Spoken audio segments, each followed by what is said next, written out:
Olá pessoal, aqui Múcio de Vasconcelos, o seu psicanalista e coach, aquele que fala a sua razão e a sua emoção. Eu havia prometido a vocês que eu voltaria para conversar com vocês, falar para vocês sobre fobia social. E é exatamente sobre isso que nós vamos conversar hoje. Alguns profissionais também chamam fobia social de timidez excessiva.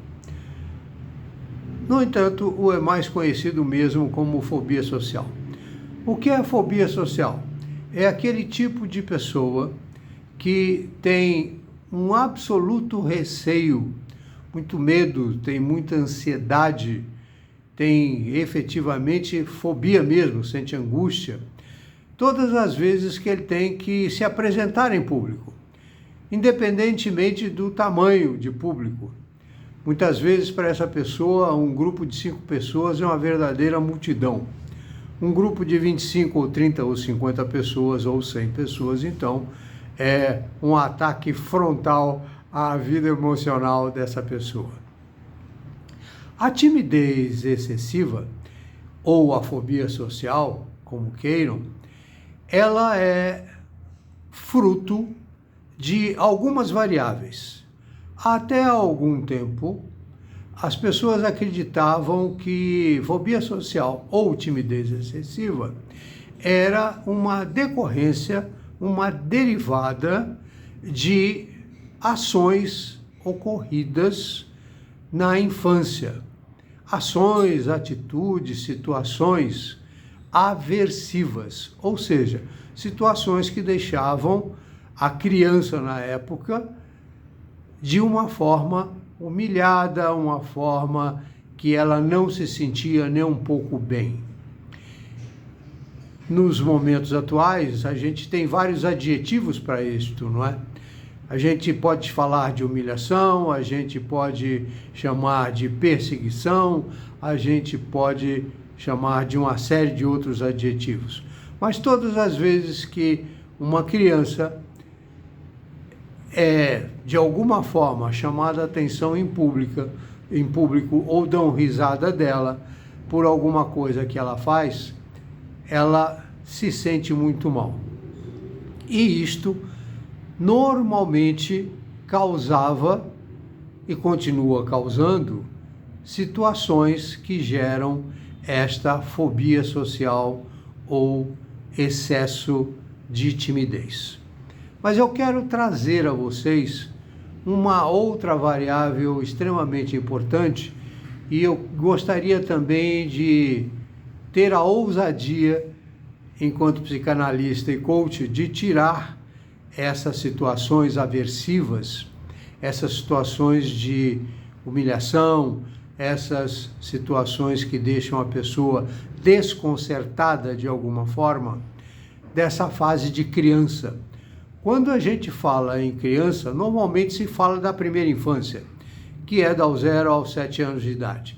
Eu gostaria de ampliar isto pelo menos até a segunda infância, ou seja, irmos até os 14 anos de idade, quando não se possa também ampliar isto até os 21 anos de idade. Esta variável adicional, que além do medo, da ansiedade, gera uma coisa chamada vergonha. Então a pessoa tem vergonha de se apresentar em público, vergonha de participar de grupos, vergonha de se apresentar diante dos seus familiares, vários tipos de comportamentos que são aversivos à pessoa se, de alguma forma, se apresentar em público. Eu gostaria de trazer para que vocês pensem a respeito, e muito provavelmente isso acontece com alguns de vocês, ou vocês têm algum amigo, algum parente próximo que sofre disso, desta excessiva timidez ou desta fobia social, esta vergonha de falar em público, de se apresentar em uma festa, de se fazer apresentações de uma empresa, da forma mais geral possível. Independente do tamanho do grupo, eu gostaria de chamar a atenção de vocês para que este fato, além dessas situações aversivas, que eu não descarto de forma nenhuma, ela também é gerada por uma coisa que muita gente deixa de pensar ou levar em consideração e até faz blague, faz graça, faz piada desta vergonha. Esta vergonha, muitas vezes, é causada pelo nosso superego. Eu vou procurar falar com vocês em termos de superego numa linguagem muito simples, muito simplória mesmo, para que todo mundo possa entender. O que é o superego? O superego é um produto gerado por todas as coerções, por todos os limites, por toda a, entre aspas, educação que nos foi ofertada, nos foi colocada, nos foi imposta pelos nossos pais, com a melhor das boas intenções. Aliás, boas intenções, o inferno está cheio delas. É muito interessante perguntar: boa intenção para quem, cara pálida? Então, quando o seu papai, a sua mamãe, o meu papai, a minha mamãe, o papai e a mamãe de todos nós, nos chamam a atenção, nos colocam limites, nos cerceiam, eles têm como objetivo controlar o nosso comportamento para que o nosso comportamento seja, entre aspas, aquele melhor possível diante da ótica deles, pais, para que sejamos aceitos. Muito bem. O grande abacaxi é que, na grande maioria das vezes, os papais, as mamães, não sabem muito bem como fazer essas falas de contenção de comportamento dos filhos. Às vezes por aspectos sociais, às vezes por aspectos religiosos e por outros aspectos também de comportamento, eles acabam por serem extremamente agressivos conosco.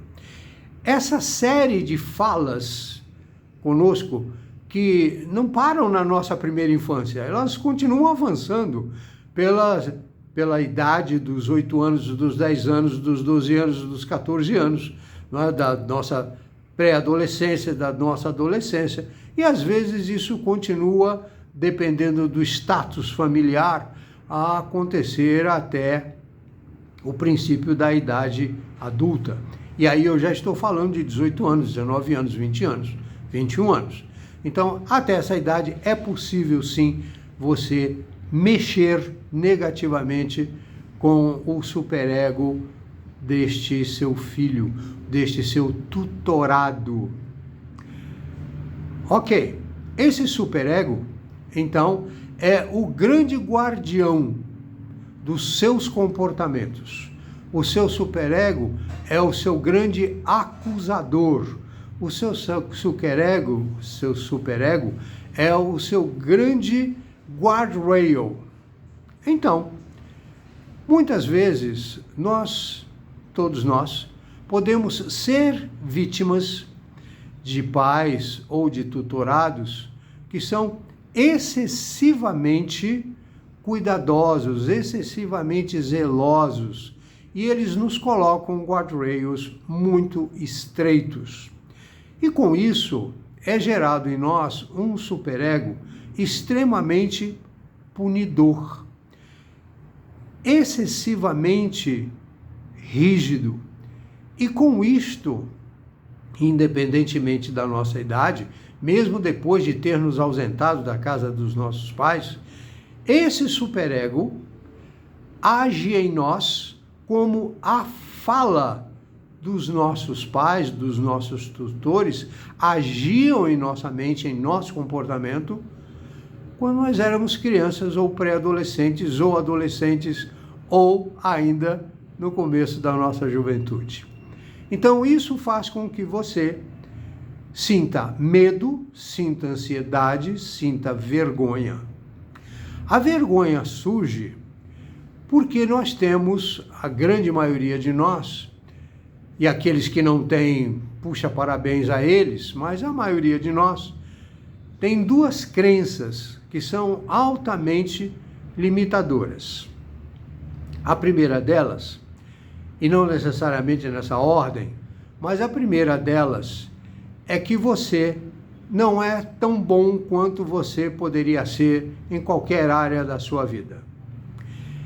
E a segunda crença é que você é julgado constantemente por quem lhe assiste e normalmente o que você apresenta, o que você disponibiliza, não agrada a essas pessoas que te ouvem, a essas pessoas que estão ao seu redor, independentemente da relação.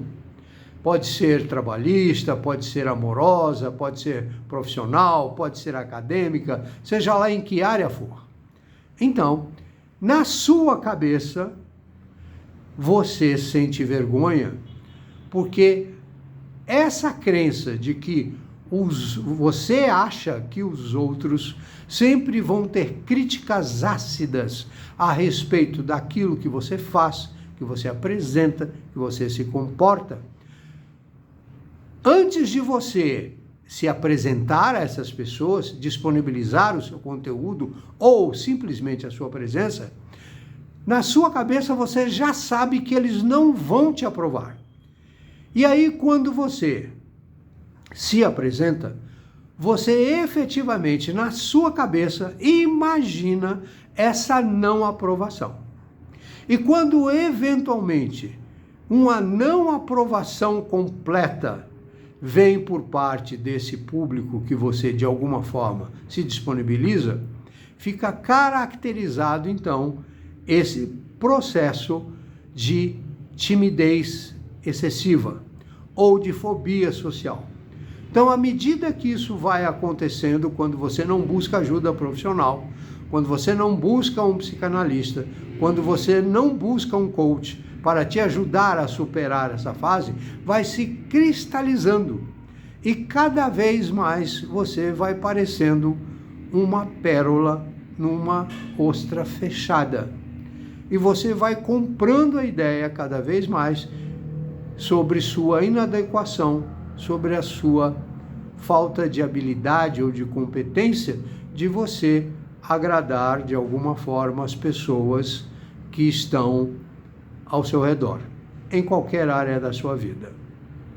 Então, timidez excessiva ou fobia social é um assunto muito sério, que foi gerado em você ao longo de décadas. Então é muito comum, é muito normal que quando você busque ajuda, você fique absolutamente desesperado para ser curado o mais rápido possível. Mas é importante que você compreenda que aquilo que foi colocado em sua mente e, portanto, você comprou essa ideia ao longo de décadas, não pode ser desfeito à brevidade que você quer. Vai ser desfeito à brevidade possível. E os processos psicológicos, terapêuticos, psicanalíticos, costumam não ser processos muito rápidos. Então, é importante que você se conscientize que você precisa buscar ajuda.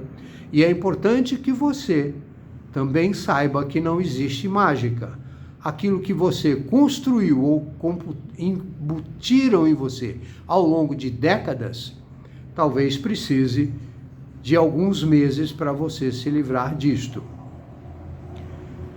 Eu tenho a impressão que este vídeo pode ser muito útil a você ou a alguém que você conhece. Então, se você acha que esse vídeo serviu para você, coloque os seus comentários, deixe o seu like, veja, reveja, compartilhe e, principalmente, ajude a nós outros ajudarmos aqueles que precisam de ajuda. Como é que você pode fazer isso? Enviando as pessoas que você conhece e que você sabe que sofre de timidez excessiva. Se você quiser entrar em contato, eu estou à sua disposição e é muito simples. Simplesmente você deve mandar um e-mail para muciosvasconcelos@gmail.com, projeto Contraponto, #18. Um abraço a você, até a próxima.